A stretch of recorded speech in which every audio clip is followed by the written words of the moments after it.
Jamie, it looks like I'm picking up something here on the flare.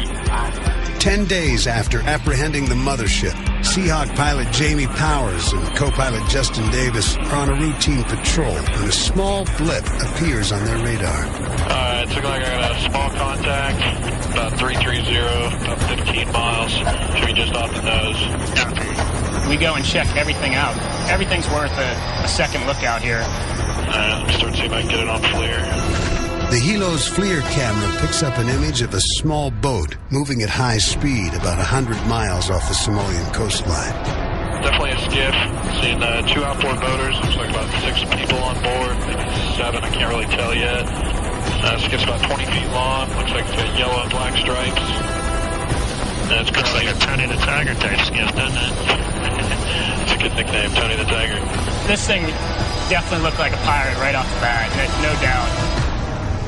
They had what looked like ladders hidden underneath some orange tarps, and they weren't waving at us, which that's always our biggest indication. All the fishermen, all the guys who are friendly, they all wave at us. They love seeing us out there. Pirates, on the other hand, hate seeing us out there. Yeah. Looks like these guys are heading toward the IRTC. Yeah, they're about 10 miles away from the transit corridor right now.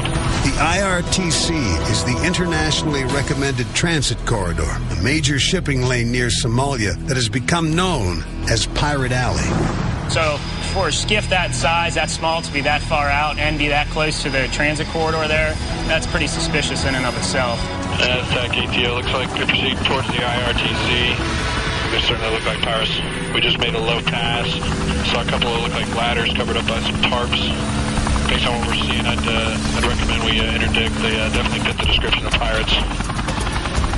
I know that I'm going to be the boarding officer on this, so I was on the bridge, fully dressed out, just waiting for us to stop the skiff so we could start the boarding. And that turned out to be a lot more challenging than it normally is. What transpired after that was a little bit of a cat and mouse game. We hovered in front of it, flew circles around it, pointed our weapons right at them, trying to get them to stop. Hey, Cat, it looks like these guys just put their other outboard in the water and starting to pick up speed, changing course now to heading to south.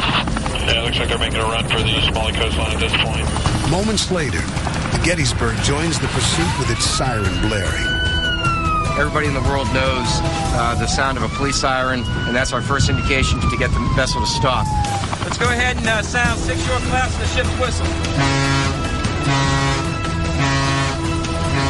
Despite the warnings, the skiff suddenly makes an aggressive move. The skiff had turned very sharply toward the ship, and one of the individuals had been bobbing their head up and down, and when he came up the last time, he had an RPG in his hand, and I think that he had intentions of shooting that RPG at Gettysburg, which would have been a fatal mistake for him. But the pirates quickly smarten up and decide to run rather than face the warship's firepower. 474, Captain. You have permission to conduct warning shots across the bow. Copy that. Warning shots authorized.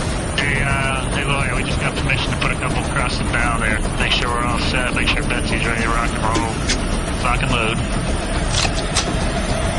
Fire one ready.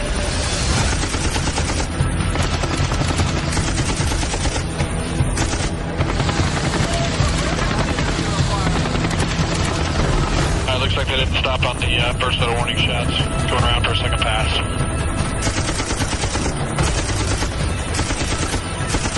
Good. Nice job. Yeah, doesn't look like those ones had any effect on them, so we'll come around here and put a couple more close to them. All right, Lloyd. Permission granted. Fire one ready. And each time they slowed down, and as soon as the fire stopped, they kept going. This told me that these were pretty serious pirates. They knew, what our tactics were, willing to take a chance that we weren't going to shoot them. The pirates risk the warning shots, believing that the Navy will not use deadly force to stop them. And if they reach the Somali territorial waters, the Navy will be required to call off the pursuit. She just kept running. I knew that, okay, that's not going to work. We're going to have to do something else different. Coming up. Let's go ahead and come up to 30 knots. Right full rudder. The captain attempts a never-before-seen tactic to end the chase. I'm sure that they were sitting and going, what are these crazy Americans doing?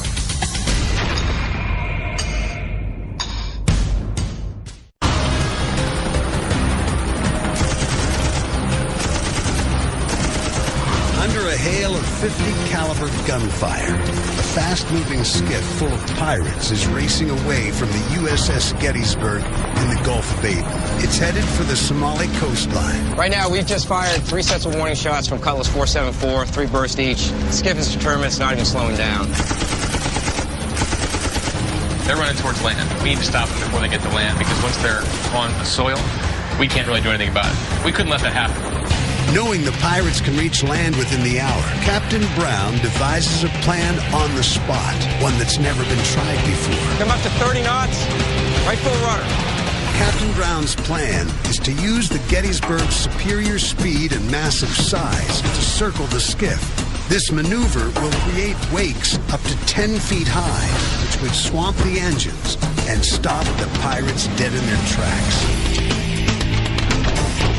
If anybody's ever been in a small boat and the seas are rough out there, you know that you can't go fast in those seas. 10,000 tons puts out an incredible amount of weight, and I cut across them. I'm sure that they were sitting and going, what are these crazy Americans doing? Captain Brown's quick thinking even catches his chopper crew off guard. What the hell are they doing, dude? Look at them. They're throwing it over to port like crazy, coming to starboard. When they hit that first wake, they were surprised because that skiff came up out of the water and back down. That's what swamped out their starboard engine. Okay, they've already lost an engine. You can see them pulling it out of the water. Hey, sir, whatever you're doing down there definitely seems to be working. They don't think to be able to maneuver on these high wakes. I definitely never seen a maneuver like that executed. It was awesome to see from the sky in terms of a little 30, 40-foot skiff just going way up and down in the water. I mean, like crazy, just taking water all over. The guys on board hanging on for dear life. It's pretty much like the Indians circling the wagons. There was just no place for them to go. They just got stuck in the middle of this violent wave action that was happening around them. And then finally their port engine gave out and they were done.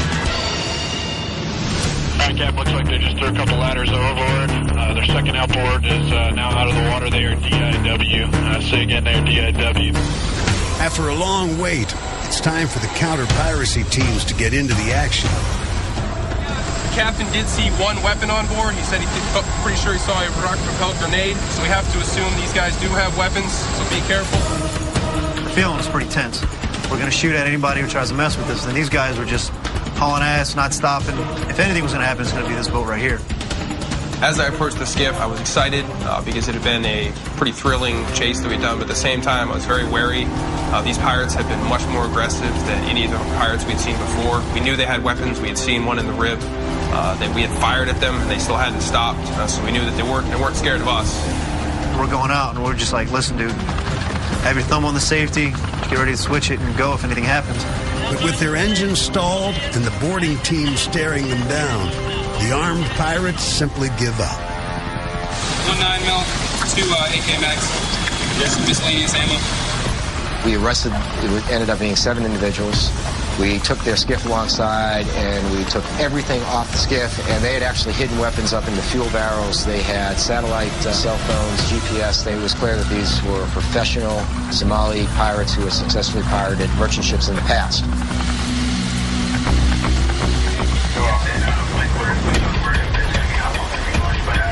And it was Captain Brown's quick thinking to get that maneuver in place that really got those slick pirates to stop.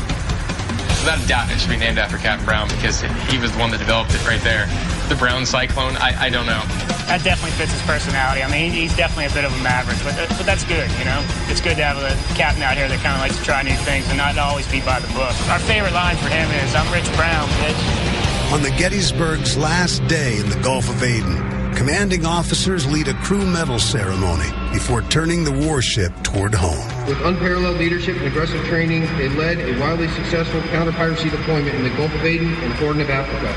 Cool under pressure, they brilliantly led their team to capture 6 suspected pirate vessels, the first pirate mothership, and over $1 million in pirating equipment, and the apprehension of 38 suspected pirates. Just such a rewarding factor to know that we were able to serve our country, we were able to serve the other nations out there and the merchants out there that are doing their job trading throughout the world. You look at all those guys, and without every single one of them, we would not have been able to do what we did in the Gulf of Aden.